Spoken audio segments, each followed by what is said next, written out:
আসসালামু আলাইকুম। স্বাগত জানাচ্ছি বিডি চ্যানেল 4 রাতের সংবাদে। আপনাদের সাথে আছি আমি আলম নাসরা। শুরুতেই জানিয়ে দিচ্ছি আলমগীর হোসেন সিটি সংবাদ শিরোনাম।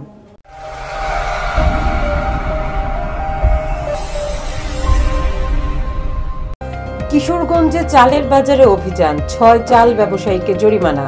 হোসেনপুরে বিনা চাষে সরিষা আবাদে সফলতা। কিশোরগঞ্জে যুবলীগ ও ছাত্রলীগের 4 নেতা গ্রেফতার। পাকিস্তানে শিগগিরই চালু হচ্ছে স্টারলিংক ইন্টারনেট, জানালেন ইলন মাস্ক। বিসিবি সভাপতির বিরুদ্ধে অসদাচরণের অভিযোগ নাজমুল আবেদিনের। শুনছিলেন আলমগীর হোসেন সিটি সংবাদ শিরোনাম। এবার মেপল ইন্টারন্যাশনাল স্কুল স্থানীয় সংবাদ।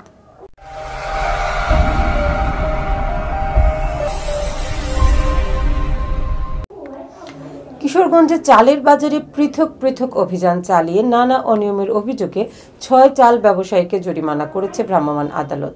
আজ দুপুরে শহরের বড় বাজারের চালের বাজারে এই অভিযান পরিচালনা করে জেলা প্রশাসনের একটি ভ্রাম্যমাণ আদালত। এই সময়ে নানা অনিয়মের অভিযোগে 6 চাল ব্যবসায়ীকে 11,200 টাকা জরিমানা করা হয়।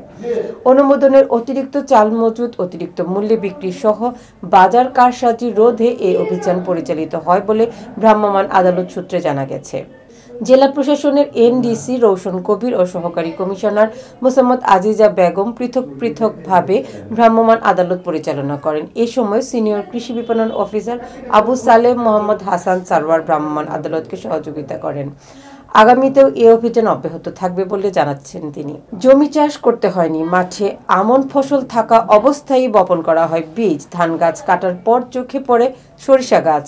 কিশোরগঞ্জের হোসেনপুরে বিনা চাষে সরিষা আবাদ করে সাফল্য পেয়েছেন কৃষকরা। এই পদ্ধতিতে চাষ করে 3 ফসলি ধানি জমি থেকে বাড়তি ফসল হিসেবে বিপুল পরিমাণ সরিষা উৎপাদন হচ্ছে এখানে। ফলে বাড়তি উপার্জন করতে পারছেন এখনকার কৃষকরা। আর বৃহৎ পরিসরে এই পদ্ধতিতে সরিষা চাষ করে ভোজ্য তেলের আমদানি নির্ভরতা কমানো সম্ভব বলে মনে করছেন সংশ্লিষ্টরা। জানা গেছে আমন ধান কাটার পর বোরো ধান রোপণের আগ পর্যন্ত উপজেলায় বিপুল পরিমাণ জমি অলস পড়ে থাকে। কয়েক বছর আগে এই সময়টা কাজে লাগিয়ে বাড়তি ফসল হিসেবে বিনা চাষে সরিষা আবাদে কৃষকদের উদ্বুদ্ধ করে স্থানীয় কৃষি বিভাগ। এই পদ্ধতি এখন কৃষকদের মাঝে জনপ্রিয় হয়ে উঠেছে। উপজেলা কৃষি কর্মকর্তা AKM শাহজাহান কবির জানান, এই এলাকা আগে থেকে 1 থেকে 2 ফসল চাষ হতো। এসব জমিতে এখন 3 ফসল উৎপাদন হচ্ছে। আমরা কৃষকদের সব ধরনের সহযোগিতা করছি। গতবার সরিষা চাষে কৃষক লাভবান হয়েছেন। আমরা আশা করছি এবারেও তারা লাভবান হবেন। ময়মনসিংহের ঈশ্বরগঞ্জে সন্ত্রাস বিরোধী আইনে যুবলীগ ও ছাত্রলীগের 4 নেতাকে গ্রেফতার করেছে পুলিশ। আজ সকালে গ্রেফতার আসামিদের আদালতে প্রেরণ করা হয়েছে। এর আগে ঈশ্বরগঞ্জ থানার এসআই মোহাম্মদ আবু রায়হান বাদী হয়ে 25 জনের নাম উল্লেখ করে ও অজ্ঞাতনামা আরও 20 থেকে 30 জনকে আসামি করে সন্ত্রাস বিরোধী আইনে থানায় মামলা দায়ের করেন। মামলার এজাহার সূত্রে জানা যায়, গত 4 জানুয়ারি রাতে সোহাগী রেল স্টেশনের প্ল্যাটফর্মের উপর নিষিদ্ধ ঘোষিত বাংলাদেশ ছাত্রলীগের 77তম প্রতিষ্ঠাবার্ষিকী উপলক্ষে কেক কাটা সহ নিষিদ্ধ ঘোষিত সন্ত্রাসী সংগঠন ও অন্যান্য অঙ্গ সংগঠন সহ সরকার বিরোধী স্লোগান ককটেল বিস্ফোরণ ঘটিয়ে জনমনে আতঙ্ক সৃষ্টি করেছে এমন গোপন সংবাদের ভিত্তিতে এসআই রায়হান সঙ্গী সহ ঘটনাস্থলে অভিযান চালালে আসামিরা পালিয়ে যায়। পরে উপজেলার বিভিন্ন স্থানে অভিযান পরিচালনা করে 4 জনকে গ্রেফতার করা হয়। এবার জীবনদীপ হেলথ সেন্টার আন্তর্জাতিক খবর।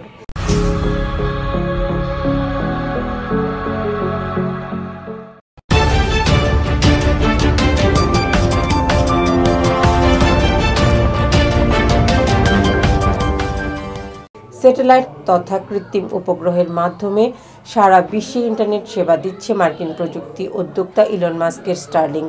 এবার পাকিস্তানে স্টারলিংক ইন্টারনেট চালুর পরিকল্পনার কথা জানা গেল, যা নিজে নিশ্চিত করেছেন ইলন মাস্ক। জানিয়েছেন, স্টারলিংক এরই মধ্যে পাকিস্তানে ইন্টারনেট সেবা চালু করার জন্য আবেদন করেছে, এখন সরকারের অনুমোদনের জন্য অপেক্ষা করছে। স্টারলিংক বিশ্বের প্রথম ও বৃহত্তম কৃত্রিম উপগ্রহ নির্ভর নক্ষত্রমণ্ডল। সাধারণত বিশ্বের যেসব অঞ্চলে অপটিক্যাল ফাইবার পৌঁছানো দুঃসাধ্য, সেখানে খুব সহজেই পৌঁছে যেতে পারে স্যাটেলাইট ইন্টারনেট। এই পদ্ধতিতে দুর্গম এলাকায় ইন্টারনেট সেবা পৌঁছে দেওয়ার জন্য দ্রুত জনপ্রিয় হয়ে উঠছে স্টারলিংক। এটা ইলন মাস্কের মালিকানাধীন কোম্পানি স্পেস এক্সের একটি অঙ্গ প্রতিষ্ঠান। এবার ঘরোয়া ডিজিটাল প্রিন্টার্স খেলার খবর।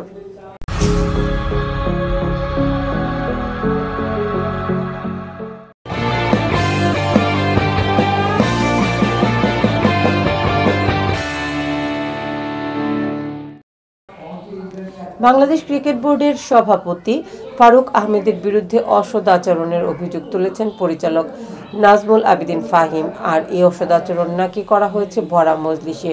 দেশের রাজনৈতিক পট পরিবর্তনের পর ফারুক আহমেদ ও নাজমুল আবেদিন বিসিবিতে দায়িত্ব নেন। এখন সহকর্মীর বিরুদ্ধে ফাহিমের অভিযোগ ঠিক কী অসদাচরণ করেছেন তা বলতে চান না তিনি, কিন্তু বিষয়টা তাকে খুবই হতাশ করেছে। প্রয়োজনে তিনি বোর্ড থেকে সরে যেতে প্রস্তুত বলে জানিয়েছেন। দেশের একটি বেসরকারি টেলিভিশনকে ফাহিম বলেন, ওরকম একটা মন্তব্য, আমি স্পেসিফিকভাবে মন্তব্যটা বলতে চাই কি ছিল, সেটা আমাকে খুবই হতাশ করেছে। এটা নিয়ে বোঝা যায় প্রেসিডেন্ট আমাকে সেভাবে গ্রহণ করছেন না। দর্শক, এই ছিল বিডি চ্যানেল 4 রাতের সংবাদ। সকলকে পরবর্তী সংবাদ দেখার আমন্ত্রণ জানিয়ে আজকের মতো এখানেই বিদায় নিচ্ছি। সবাই ভালো থাকুন, সুস্থ থাকুন এবং নিত্য নতুন সব খবর পেতে বিডি চ্যানেল 4 এর ফেসবুক পেজ ও ইউটিউব চ্যানেলের সাথেই থাকুন। আল্লাহ হাফিজ।